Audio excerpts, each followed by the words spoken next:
Boa tarde, pessoal de segundos anos. Essa aula eu vou dividir em duas partes, tá? Eu vou corrigir a pesquisa do realismo e naturalismo em Portugal e no Brasil. Eu vou corrigir até a número 7 e depois da 8 até a 14 eu vou fazer um outro vídeo, tá? Vou dividir um pouquinho isso. A gente vai falar do realismo e naturalismo pensando que vocês já estudaram o romantismo, tá? No Brasil e em Portugal, as gerações, as fases, tudo mais, né? O tipo de poesia, tipo de prosa existente. E, assim, grosso modo, a gente divide de 1800 a 1850 o romantismo e de 1850 até o fim do século XIX, a gente vai ter o realismo e naturalismo na prosa, tá? Na poesia, a gente tem o simbolismo e o parnasianismo, que aí também vocês fizeram pesquisas e eu vou corrigir essas pesquisas em outras aulas separadamente, tá bom? Então, eu vou seguir o roteiro que eu fiz, lembrando que sempre que a gente propõe um roteiro de pesquisa, é importante que vocês sigam os itens e respondam exatamente o que esses itens pedem, tá? Isso facilita a pesquisa de vocês, a busca e a localização, né, das informações, e ela propicia uma correção de forma mais bem feita lá no aplicativo, né, no Google Classroom, tá bom? Então, a primeira questão que a gente tem pede a origem do realismo na Europa, país, ano, obra e autor, tá? Sigam esses passos. Em que lugar que se deu, né, a origem desse realismo na Europa? Eu tenho a França como lugar onde ele surgiu, em 1857, com a publicação do romance Madame Bovary, do Gustave Flaubert, tá? Essas são as informações pedidas. Por que Madame Bovary foi um livro que marcou esse surgimento, né, do realismo? Porque ele difere completamente das características românticas, tá? Eu não tenho mais uma mulher idealizada, eu não tenho mais um casamento idealizado, eu tenho a crítica, né, de uma sociedade, a crítica de uma relação de casamento feita pelo autor, né, num determinado momento histórico. Então, isso marca uma mudança. Por isso, esse romance foi considerado o precursor do realismo francês, tá? A partir da França, eu tenho um modelo de arte que vai ser copiado, vamos dizer assim, né? Vai ser seguido, tanto por Brasil quanto por Portugal, tá? O item 2 pede a origem do naturalismo na Europa. Também eu vou ter a França, com a data de 1867, e a publicação de um romance chamado Thérèse Raquin, do Émile Zola, tá? O Émile Zola também é um escritor muito importante. Ele é um grande, assim, representante das características naturalistas na França.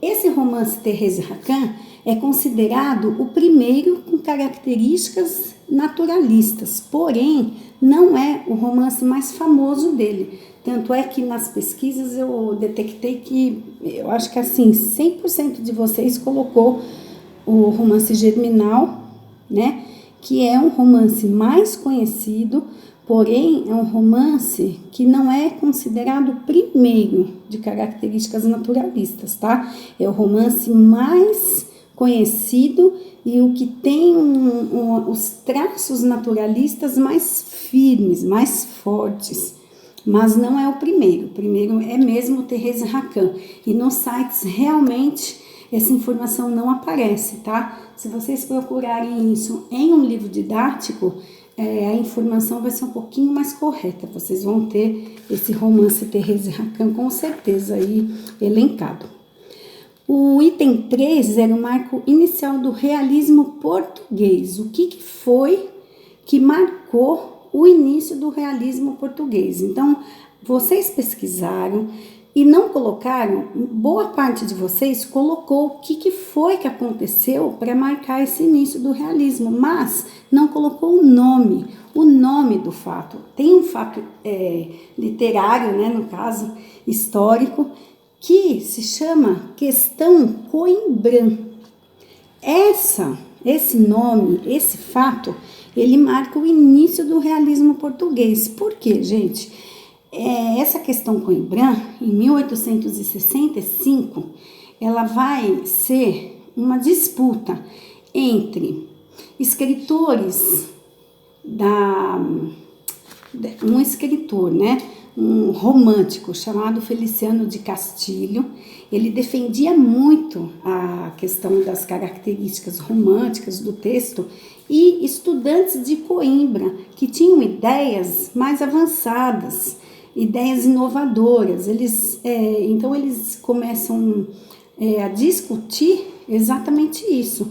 Por que Portugal tem que permanecer um país atrasado, um país rural? Por que eu não posso ter uma modernização da sociedade portuguesa, tá? Então, a partir dessas questões, o Antério de Quental, o Teófilo Braga e o Vieira de Castro, eles vão lutar pela mudança das características românticas na literatura.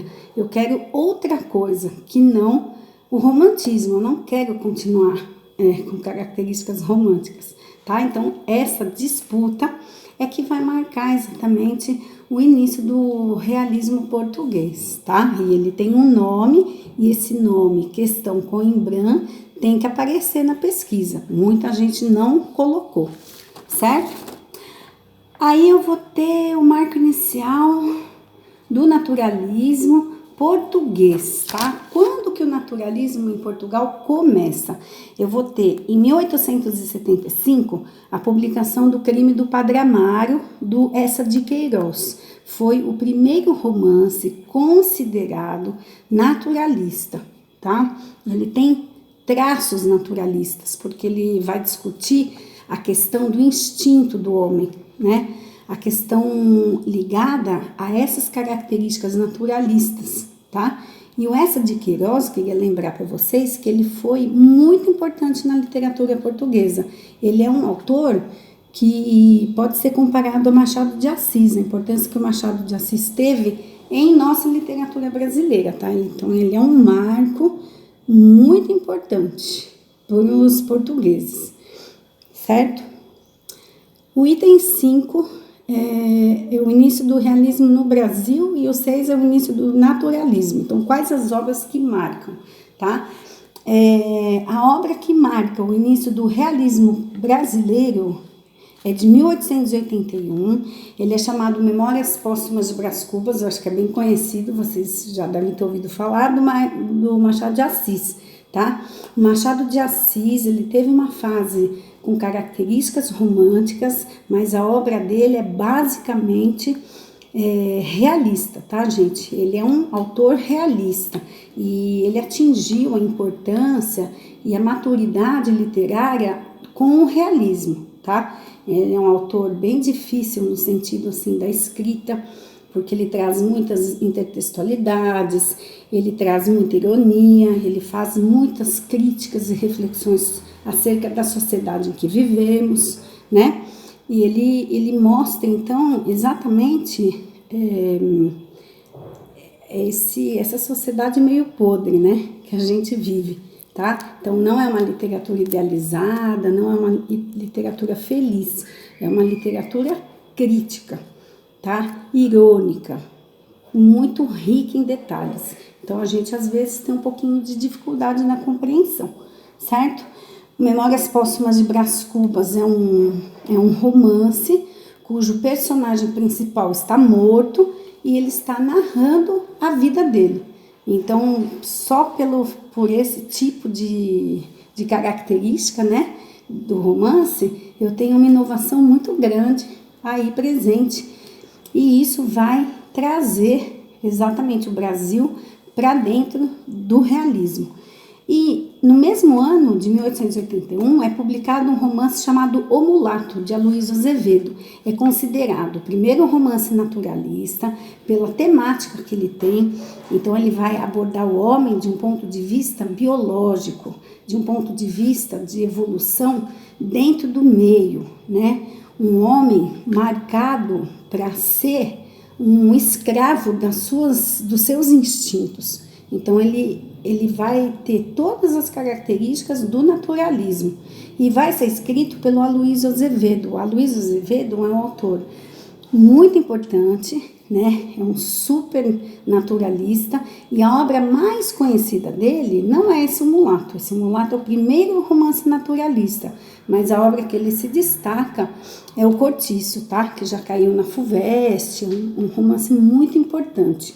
Os romances naturalistas, gente, de todos os autores, eles obedecem exatamente às teorias científicas que surgiram e que foram estudadas na época. Por isso que são romances como se fossem exemplos dessas teorias muito bem feitas, obras artísticas muito bem feitas e assim, algumas coisas que elas abordam a gente questiona atualmente por conta da nossa visão de mundo, mas para a época elas eram feitas exatamente com pensamento científico, né, filosófico do período.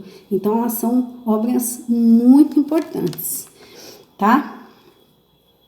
Essas teorias científicas, gente, eu vou fazer um outro vídeo e o contexto histórico em outro vídeo para a gente continuar explicando, para fazer um vídeo um pouco mais curto e melhor para que vocês corrijam seus trabalhos, tá certo?